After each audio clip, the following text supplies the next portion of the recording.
India में celebrities को threat मिलना कोई अनयूजुअल बात नहीं है। हर बड़े एक्टर या पब्लिक फिगर के साथ कंट्रोवर्सीज जुड़ी होती हैं और आजकल सोशल मीडिया के टाइम पे तो हर चीज कुछ ही मिनट्स में वायरल हो जाती है। लेकिन कुछ साल पहले सडनली एक ऐसा नाम हेडलाइंस में आया जिसने बॉलीवुड के बिगेस्ट सुपरस्टार को टारगेट कर दिया। और शॉकिंग बात ये थी कि वार्निंग किसी रैंडम इंटरनेट ट्रोल ने नहीं दी थी, बल्कि इंडिया के मोस्ट डेंजरस गैंगस्टर में काउंट होने वाले लॉरेंस बिश्नोई ने दी थी। उसके बाद से एक ही क्वेश्चन बार बार इंटरनेट पे ट्रेंड होने लगा, आखिर लॉरेंस बिश्नोई को सलमान खान से इतनी प्रॉब्लम क्यों है? क्या ये सिर्फ पब्लिसिटी स्टंट था, या फिर अपने गैंग के पावर को शो करने का तरीका था, या फिर इसके पीछे कोई और पर्सनल दुश्मनी छुपी हुई थी? और सबसे शॉकिंग पार्ट ये है कि इस पूरे मैटर की शुरुआत किसी अंडरवर्ल्ड से नहीं होती है, बल्कि राजस्थान के एक ब्लैक बक हंटिंग केस से होती है।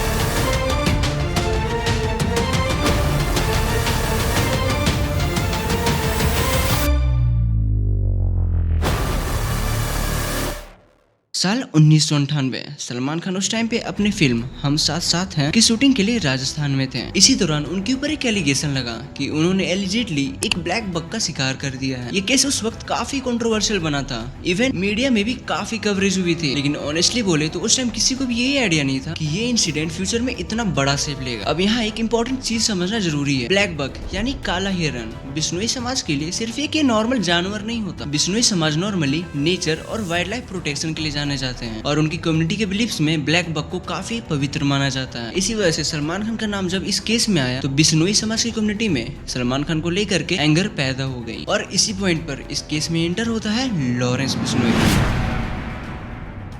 लॉरेंस बिश्नोई का नाम आज ऑलमोस्ट हर लोग जानता होगा, लेकिन इंटरेस्टिंग बात यह है कि लॉरेंस बिश्नोई का बैकग्राउंड किसी टाइपिकल गैंगस्टर मूवी जैसा नहीं था। वो पंजाब के एक रिलेटिवली वेल ऑफ फैमिली से आया था और कॉलेज पॉलिटिक्स में भी उसकी काफी पहुंच थी। रिपोर्ट्स के अकॉर्डिंग उसका इन्वॉल्वमेंट स्टूडेंट इलेक्शंस और वायलेंट क्लासेस में बढ़ने लगा और धीरे धीरे उसका नाम क्राइम वर्ल्ड से कनेक्ट होने लगा। शुरू में ये सिर्फ लोकल गैंग राइवलरी जैसा मैटर था, लेकिन कुछ ही समय के बाद लॉरेंस बिश्नोई का नाम इतना पॉपुलर हो गया कि उसका नाम मल्टीपल स्टेट्स के पुलिस फाइल्स में आने लगे। पंजाब, राजस्थान, दिल्ली, इवन बाद में मुंबई तक उसके गैंग्स के नाम आने लगे। लेकिन लॉरेंस बिश्नोई को दूसरे गैंगस्टर से अलग बनाती थी उसकी public image. Normally gangsters camera से बचने की कोशिश करते हैं, लेकिन लॉरेंस बिश्नोई का नाम इंटरव्यूज, थ्रेट्स और पब्लिक स्टेटमेंट्स की वजह से और ज्यादा फेमस होता गया। जेल के अंदर होने के बाद भी उसकी प्रेजेंस मीडिया में कंटिन्यूअसली बनी रही और फिर एक दिन उसने सलमान खान का नाम डायरेक्टली मेंशन कर दिया। तो जब हम करेंगे तो पता लग ही जाएगा। सलमान खान का करेंगे, मारेंगे या जोधपुर में मारेंगे तो पता लग जाएगा इनको। अभी तो मैंने कुछ किया ही नहीं, बिना मतलब कोई इन्वॉल्व कर। मीडिया रिपोर्ट्स और इंटरव्यूज के अकॉर्डिंग लॉरेंस बिश्नोई ने डायरेक्टली बोला कि सलमान खान को बिश्नोई समाज से माफी मांगनी चाहिए और धीरे धीरे ये स्टेटमेंट इंटरनेट पे वायरल होने लगी। इनिशियली लोगों को लगा कि ये सिर्फ अटेंशन गेन करने का तरीका है। लॉरेंस बिश्नोई अटेंशन चाहता है इसलिए वो ये सब बोल रहा है, क्योंकि ऑनेस्टली अगर देखा भी जाए तो बॉलीवुड सुपरस्टार्स के नाम लेने के बाद हेडलाइंस मिलना गारंटीड होता है। लेकिन टाइम के साथ सिचुएशन सीरियस लगने लगी। सलमान खान को एलिजिडली थ्रेट्स मिलने लगे, ईमेल्स, लेटर्स और वार्निंग की रिपोर्ट्स मीडिया में आने लगे। एक थ्रेट मैसेज में रिपोर्टेडली सिद्धू मूसेवाला का भी नाम मेंशन किया गया था और यही पॉइंट था जहां पब्लिक जेन्युइनली नर्वस हो गया, क्योंकि सिद्धू मूसेवाला के मर्डर केस के बाद लॉरेंस बिश्नोई के गैंग का नाम ऑलरेडी नेशनल लेवल पे डिस्कस हो रहा था। गाइस, अगर आप चाहते हो कि मैं सिद्धू मूसेवाला और लॉरेंस बिश्नोई का भी केस मर्ज करके एक वीडियो बनाऊं तो आप अभी जाकर कमेंट कर दो। बॉलीवुड इंडस्ट्री में भी कंसर्न बढ़ने लगा। सलमान खान की सिक्योरिटी बहुत हाई कर दी गई, उनके मूवमेंट प्रोटोकॉल्स टाइट हुए, बुलेट प्रूफ व्हीकल की डिस्कशन होने लगे, पब्लिक अपीयरेंस और इवेंट्स को लेकर एक्स्ट्रा प्रिकॉशंस लिए जाने लगे। अब आप इमेजिन करो, आप इंडिया की बिगेस्ट सुपरस्टार में से एक हो, करोड़ में फैन है, हर जगह पापाराजी, लेकिन फिर भी आपके मन में हर एक पब्लिक अपीयरेंस के साथ एक डर बैठा हुआ है। अब फिर आता है वो मोमेंट्स ने इस पूरे केस को और ज्यादा एक्सप्लोसिव बना दिया। 2024 में सलमान खान के मुंबई रेसिडेंस की फायरिंग इंसिडेंट रिपोर्ट हुआ। सुबह का टाइम था और सडनली गनशॉट की न्यूज इंटरनेट पर वायरल होने लगी। कुछ ही मिनट्स में मीडिया वैन सलमान खान के रेसिडेंस के बाहर पहुंच गई, न्यूज चैनल्स लाइव अपडेट चलाने लगे और सोशल मीडिया में बहुत ही तरह तरह की बातें फैलने लगी। और नेचुरली जो सबसे पहला नाम सामने आया, ट्रेंड पे आया, वो था लॉरेंस बिश्नोई का। रिपोर्ट्स के अकॉर्डिंग इन्वेस्टिगेशन एजेंसीज ने मल्टीपल एंगल्स चेक किए और एलिज्ड गैंग कनेक्शंस को भी एग्जामिन किया गया। और इस बीच सोशल मीडिया ने इस पूरे एंटायर सिचुएशन को क्राइम थ्रिलर बना दिया। हर कोई अपनी थ्योरी दे रहा था,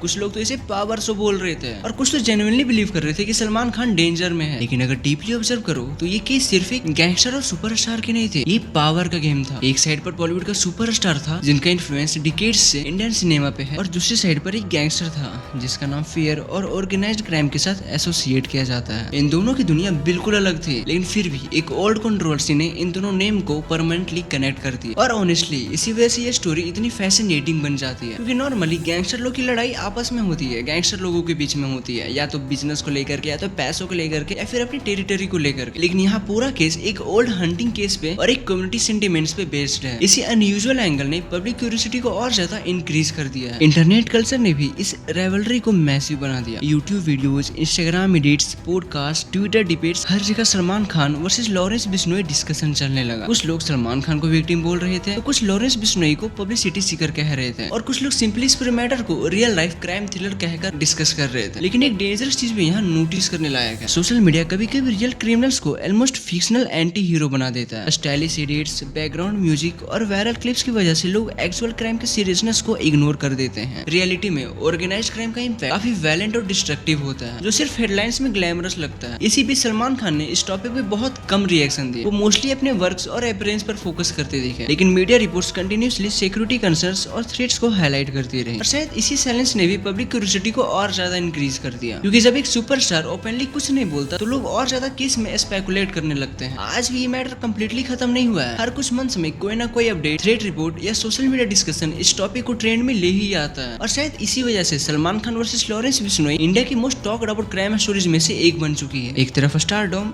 एक तरफ फियर, और बीच में एक कंट्रोवर्सी जो 1998 से लेकर आज तक खत्म होने का नाम ही नहीं ले रही। इंटरनेट पे आपको इस केस को लेकर के 1000 थ्योरीज मिल जाएगी, लेकिन सच क्या है ये सिर्फ शायद इन्वॉल्व लोग ही जानते हैं। But one thing is clear, एक ब्लैक बक केस ने इंडिया की एंटरटेनमेंट इंडस्ट्री और अंडरवर्ल्ड को एक ही स्टोरी में लाकर खड़ा कर दिया है। कमेंट करके बताओ आप इस केस में फ्यूचर में क्या एक्सपेक्ट करते हो।